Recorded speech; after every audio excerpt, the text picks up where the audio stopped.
ಎಲ್ರಿಗೂ ನಮಸ್ಕಾರ. Welcome back to my channel. ತಮ್ಮನೇಲಿ ನೋಡಿ ನಿಮ್ಗೆ ಆಲ್ರೆಡಿ ಗೊತ್ತಾಗಿರುತ್ತೆ ಇವತ್ತಿನ ವ್ಲಾಗ್ ಏನು ಅಂತ ಹೇಳಿಬಿಟ್ಟು.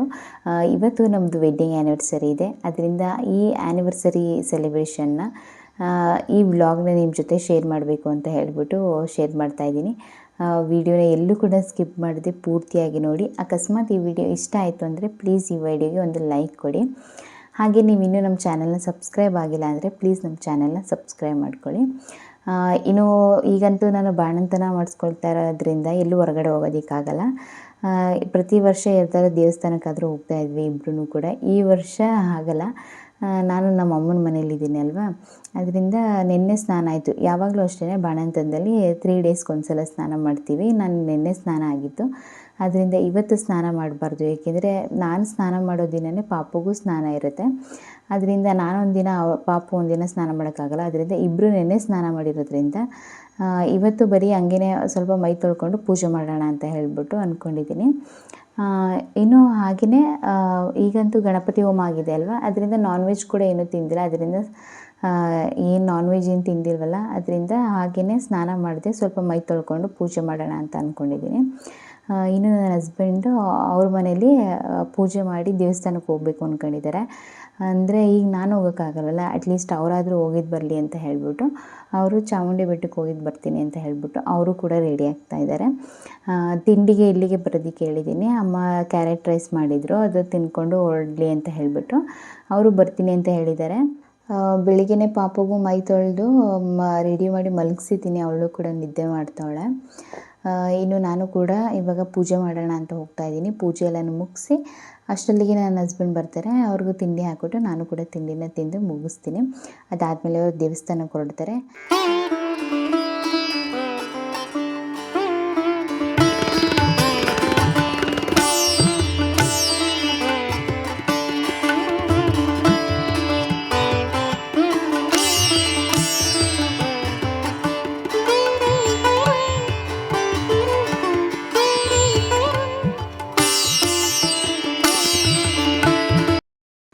ಪೂಜೆ ಎಲ್ಲ ಆಯಿತು. ಪೂಜೆ ಮುಗಿಸ್ಕೊಂಡು ಈಗ ಕೂತಿದ್ದೀನಿ. ಇನ್ನು ಅವರು ತಿಂಡಿ ತಿಂದ್ಕೊಂಡು ದೇವಸ್ಥಾನಕ್ಕೆ ಹೊರಟರು. ಸಂಜೆ ಒಂದು ಸರ್ಪ್ರೈಸಾಗಿ ಏನಾದ್ರು ಮಾಡೋಣ ಅಂತ ಅಂದ್ಕೊಂಡಿದ್ದೀನಿ.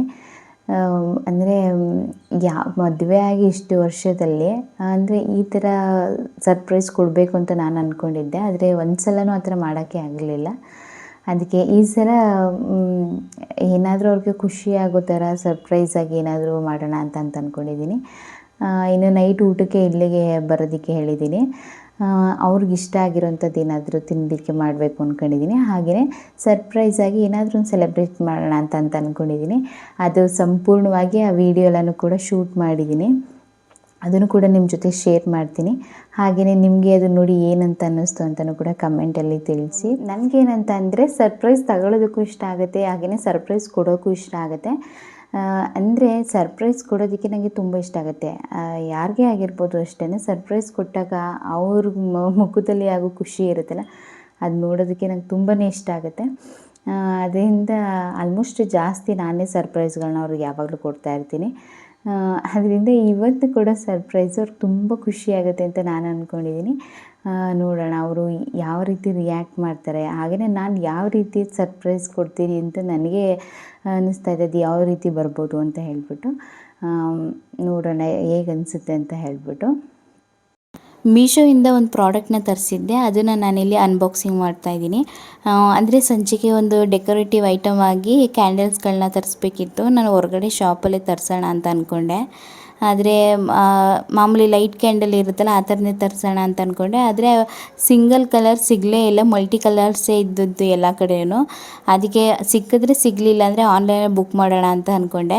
ಆದರೆ ಬಂತು ಪಾರ್ಸೆಲ್ಲು. ಏನಂತಂದರೆ ನಾನು ಬುಕ್ ಮಾಡಿದಾಗ ಡೇಟ್ ತುಂಬಾ ಡಿಲೇ ತೋರಿಸ್ತಾಯಿತ್ತು. ನಾನು ಅಂದ್ಕೊಂಡಿರೋ ದಿನಕ್ಕಿಂತ 2 ದಿನ ಲೇಟೇ ಅಂತ ತೋರಿಸ್ತಾಯಿತ್ತು. ಕೆಲವೊಂದು ಸಲ ಏನಾಗುತ್ತೆ ಅಂದರೆ ಎಕ್ಸ್ಪೆಕ್ಟೆಡ್ ಡೇಟ್ಗಿಂತ ಬೇಗನೆ ಬಂದುಬಿಡುತ್ತೆ. ನಾನು ಅದೇ ರೀತಿ ಅಂದ್ಕೊಂಡು ಬುಕ್ ಮಾಡಿದೆ. ಬಂದರೆ ಬರಲಿ, ಇಲ್ಲ ಅಂತಂದರೆ ಬಂದ ದಿನ ರಿಟರ್ನ್ ಹಾಕ್ಬೋಣ ಅಕಸ್ಮಾತ್ ಇಲ್ಲ ಅಂತಂದರೆ ಅಂದ್ಕೊಂಡು. ಅದು ನೋಡಿದ್ರೆ ನಮ್ಮ ಆ್ಯನಿವರ್ಸರಿ ದಿನವೇ ಬಂತು.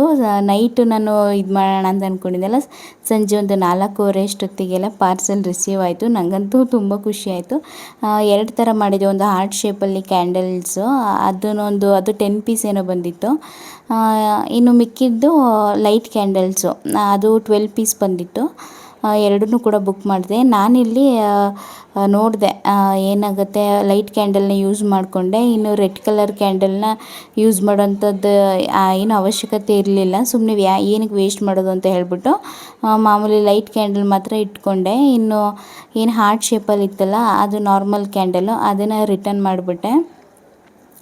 ಅದಾದಮೇಲೆ ಈ ರೀತಿ ಬೆಡ್ ಮೇಲೆ ಏನು ಹೂವುಗಳನ್ನ ತರಿಸಿದ್ದೆ, ಬಟನ್ಸ್ ರೋಸು, ಅದೆಲ್ಲನೂ ಕೂಡ ಈ ರೀತಿ ಪುಡಿ ಪುಡಿ ಮಾಡಿಬಿಟ್ಟು ಈ ರೀತಿ ಮಾಡ್ತಾಯಿದ್ದೆ. ಸಿಂಪಲ್ಲಾಗಿ ಈ ರೀತಿ ಹಾರ್ಟ್ ಶೇಪ್ ಈ ರೀತಿ ಬಿಡೋಣ. ಅದಾದಮೇಲೆ ಅದ್ರ ಸುತ್ತ ಏನು ಕ್ಯಾಂಡಲ್ ತರಿಸಿದ್ನಲ್ಲ ಅದರಲ್ಲಿ ಡೆಕೋರ್ ಮಾಡೋಣ ಅಂತ ಹೇಳಿಬಿಟ್ಟು ಡಿಸೈಡ್ ಮಾಡಿಕೊಂಡೆ.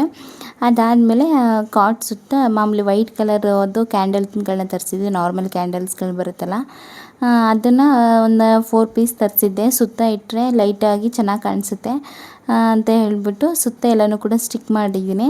ಅದಾದಮೇಲೆ ಏನು ನಡ್ಕೊಂಡು ಬರಬೇಕಾದ್ರೆ ಸ್ವಲ್ಪ ಕಲರ್ಫುಲ್ಲಾಗಿ ಕಾಣಿಸ್ಲಿ ಅಂತ ಹೇಳಿಬಿಟ್ಟು ಏನು ಮಿಕ್ಕಿತ್ತು ರೋಸ್ ಪೆಟಲ್ಸು ಅದೆಲ್ಲನೂ ಕೂಡ ನೆಲದ ಮೇಲೆ ಇಟ್ಬಿಟ್ಟು ಡೆಕೋರ್ ಮಾಡಿದೆ. ಅದಾದಮೇಲೆ ಏನು ತರಿಸಿದ್ದೀನಿ ನಾನು ಲೈಟ್ ಕ್ಯಾಂಡಲ್ಸ್ಗಳು, ಅದನ್ನು ಸುತ್ತ ಇಟ್ಬಿಟ್ಟು ಮಾಡೋಣ ಅಂತ ಹೇಳಿಬಿಟ್ಟು ಮಾಡ್ತಾಯಿದ್ದೀನಿ. ಅದಾದಮೇಲೆ ಈಗ ನೋಡ್ತಾ ಇರ್ಬೋದು ಎಷ್ಟು ಚೆನ್ನಾಗಿ ಕಾಣಿಸ್ತಾ ಇದೆ ಅಂತ ಹೇಳಿಬಿಟ್ಟು ನೆಲದ ಮೇಲೆ ನಾನು 4 ಕ್ಯಾಂಡಲ್ಸ್ ಉಳ್ಕೊಂಡಿತ್ತು. ಅದಾದಮೇಲೆ ಅದನ್ನು ಕೂಡ ನೆಲದ ಮೇಲೆ ಇಟ್ಬಿಟ್ಟು ಅದಾದಮೇಲೆ ಈ ರೀತಿ ಸುತ್ತ ಇಟ್ಟಿದ್ದೀನಿ. ಹಾಗೆಯೇ ಸುತ್ತ ಈ ರೀತಿ ಕ್ಯಾಂಡಲ್ ಕೂಡ ಹಚ್ಚಿದ್ದೀನಿ. ಹಾಗೆಯೇ ಒಂದು ವೈರ್ ಇತ್ತು, ಏನು ಮಲ್ಟಿ ಕಲರ್ಸ್ದು ಸ್ಮಾಲ್ ಬಲ್ಬ್ಗಳದ್ದು ವೈರ್ ಇತ್ತು. ಹಾಗೆ ಬರೀ ಗೋಲ್ಡ್ ಕಲರ್ದು ಇತ್ತು, ಬಟ್ ಅದೇನೂ ಸಿಗಲಿಲ್ಲ. ಈ ಥರ ಮಲ್ಟಿ ಕಲರ್ಸ್ದಿತ್ತು. ಅದರಿಂದ ಇದನ್ನೇ ಯೂಸ್ ಮಾಡ್ಕೊಳ್ಳೋಣ ಅಂತ ಹೇಳಿಬಿಟ್ಟು ಮಾಡ್ಕೊಳ್ತಾ ಇದ್ದೀನಿ. ಈಗ ಲೈಟ್ ಆಫ್ ಆದಮೇಲೆ ನೋಡ್ತಾ ಇರ್ಬೋದು ಎಷ್ಟು ಚೆನ್ನಾಗಿ ಕಾಣಿಸ್ತಾ ಇದೆ ಅಂತ ಹೇಳಿಬಿಟ್ಟು. ಹಾಗೆಯೇ ಆ್ಯನಿವರ್ಸರಿಗೆ ಏನು ಗಿಫ್ಟ್ ಕೊಟ್ಟಿರ್ಬೋದು ಅಂತ ನೀವೆಲ್ಲ ಯೋಚನೆ ಮಾಡ್ಬೋದು. ನಾನು ನನ್ನ ಹಸ್ಬೆಂಡ್ಗೆ ಒಂದು ಡ್ರೆಸ್ನ ಕೊಡಿಸಿದ್ದೆ, ಒಂದು ಶರ್ಟು ಹಾಗೆಯೇ ಪ್ಯಾಂಟನ್ನ.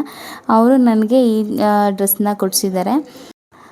ಇನ್ನು ನಾನು ಅವ್ರಿಗೆ ಡ್ರೆಸ್ ತಂದಿರೋದು ಅವ್ರಿಗೆ ಗೊತ್ತಿರಲಿಲ್ಲ. ಸರ್ಪ್ರೈಸ್ ಕೊಡೋಣ ಅಂತ ಹೇಳಿಬಿಟ್ಟು ನನ್ನ ತಮ್ಮನ ಕೈಯಲ್ಲಿ ತರಿಸಿ ಇಟ್ಕೊಂಡಿದ್ದೆ.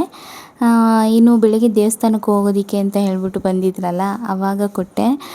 ಹೊಸ ಬಟ್ಟೆ ಹಾಕ್ಕೊಂಡು ದೇವಸ್ಥಾನಕ್ಕೆ ಹೋಗಲಿ ಅಂತ ಹೇಳಿಬಿಟ್ಟು ಆವಾಗ ಈ ಡ್ರೆಸ್ನ ಹಾಕ್ಕೊಂಡು ಹೋದರು. ನನಗೆ ಸ್ವಲ್ಪ ಅಂದರೆ ಕೆಲವೊಂದು ಕಡೆ ಏನಾಗುತ್ತೆ, ಬಟ್ಟೆ ನಾವು ಯಾವ ಅಳತೆಯಲ್ಲಿ ಇರ್ತೀವಿ ಅದೇ ಅಳತೆಯಲ್ಲಿ ಸಿಗುತ್ತೆ. ಕೆಲವೊಂದು ಸಲ ಏನಾಗುತ್ತೆ ಅಂದರೆ ನಾವು ಹೇಳಿರೋ ಅಳತೆ ತಂದಾಗಲೂ ಕೂಡ ಚಿಕ್ಕದಾಗ್ಬಿಡುತ್ತೆ. ನಾನು ಹೇಗಿರುತ್ತೋ ಫಿಟ್ ಆಗುತ್ತೋ ಇಲ್ವೋ ಅಂತ ಅಂದ್ಕೊಂಡಿದ್ದೆ, ಕರೆಕ್ಟಾಗಿ ಆಯಿತು. ಹಾಗೆ ಚೆನ್ನಾಗಿ ಕೂಡ ಕಾಣಿಸ್ತಾ ಇತ್ತು.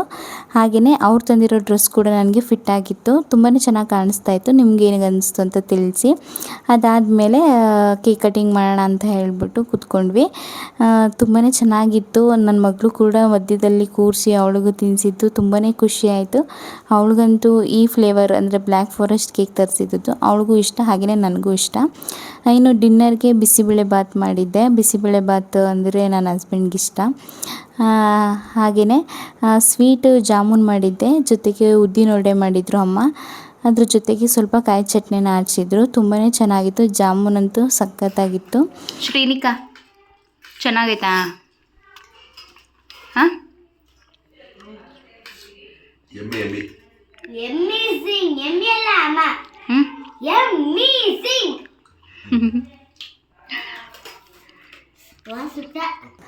ಅದಾದಮೇಲೆ ನನ್ನ ಹಸ್ಬೆಂಡ್ ಕೂಡ ಹೊರಟರು. ಅವ್ರಿಗೂ ಕೂಡ ತುಂಬಾ ಖುಷಿ ಆಯಿತು. ಹಾಗೆಯೇ ಅಮ್ಮಂಗೆ ಸ್ವಲ್ಪ ಸ್ವೀಟು ಕೇಕ್ ಎಲ್ಲನೂ ಕೂಡ ಕೊಟ್ಟು ಕಳಿಸ್ದೆ. ಕೇಕೆಲ್ಲ ಕಟ್ ಮಾಡಿಸಿದ್ದಾಯಿತು. ಬಂದು ಊಟ ಎಲ್ಲನೂ ಮುಗಿಸ್ಕೊಂಡು ಅವರು ಕೂಡ ಹೊರಟರು. ನನ್ನ ಕೈಲಿ ಯಾವ ರೀತಿ ಆಗುತ್ತೆ ಆ ರೀತಿ ಸರ್ಪ್ರೈಸ್ನ ಕೊಟ್ಟೆ. ಅವ್ರಿಗೂ ಖುಷಿ ಆಯಿತು, ಅದನ್ನು ನೋಡಿ ನನಗೂ ಖುಷಿ ಆಯಿತು. ಏನು ಈ ವರ್ಷ ತುಂಬ ಮೆಮೊರಿ ಅಂತ ಅನ್ನಿಸ್ತು. ಜೊತೆಗೆ ನನಗೆ ಡೆಲಿವರಿ ಆಗಿ ಮಗಳು ಕೂಡ ಹುಟ್ಟಿದ್ಲು, ಅದೊಂದು ಖುಷಿ. ಆದರೆ ಈ ವರ್ಷ ಅದರಿಂದ ಏನೋ ಸ್ಪೆಷಲ್ ಅಂತ ಅನ್ನಿಸ್ತು. ಇದಿಷ್ಟು ಇವತ್ತಿನ ವ್ಲಾಗ್ ಆಗಿತ್ತು. ಐ ಹೋಪ್ ನಿಮಗೆಲ್ರಿಗೂ ಕೂಡ ಈ ವಿಡಿಯೋ ಇಷ್ಟ ಆಗಿದೆ ಅಂತ ಅಂದ್ಕೊಳ್ತೀನಿ. ಈ ವಿಡಿಯೋ ಇಷ್ಟ ಆಗಿದ್ದರೆ ಪ್ಲೀಸ್ ಈ ವಿಡಿಯೋನ ಲೈಕ್ ಮಾಡಿ, ಹಾಗೆ ನಿಮ್ಮ ಫ್ರೆಂಡ್ಸು ಮತ್ತು ಫ್ಯಾಮಿಲಿಗೆಲ್ಲ ಈ ವಿಡಿಯೋನ ಶೇರ್ ಮಾಡಿ. ನೀವು ಇನ್ನೂ ನಮ್ಮ ಚಾನಲ್ನ ಸಬ್ಸ್ಕ್ರೈಬ್ ಆಗಿಲ್ಲ ಅಂದರೆ ಪ್ಲೀಸ್ ನಮ್ಮ ಚಾನಲ್ನ ಸಬ್ಸ್ಕ್ರೈಬ್ ಮಾಡಿಕೊಡಿ. Thank you.